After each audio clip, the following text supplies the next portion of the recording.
اگر کوئی مسلمان تشمیت ہی کی سنت کا انکار کر دے تو اس صورت میں کیا اس کا ایمان باقی رہے گا؟ سنت دین کا بنیادی ماخذ ہے، اس کی فہرست میں آپ نے اس کو بھی شامل کیا کہ چھینک آئے تو آپ نے اس پر جواب کہنا ہے، سننے والے نے بھی ایک رد عمل دینا ہے۔ اگر کوئی اس کا انکار کر دے تو کیا اس کا ایمان سلامت رہتا ہے؟ انکار کی وجہ کیا ہے؟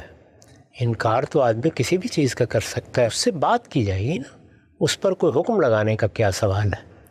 یعنی اس سے بات کی جائے گی کہ وہ کسی چیز کو نہیں سمجھ رہا یا کوئی چیز اس پر واضح نہیں ہے تو اس کا استدلال کیا ہے؟ تو میرے نزدیک اس طرح کے انکار کر دے کوئی آدمی قرآن کی آیت کا انکار کر دے، کرنے کو تو کر سکتا ہے، لیکن انکار کیوں کر دے یہ سوال ہونا چاہیے۔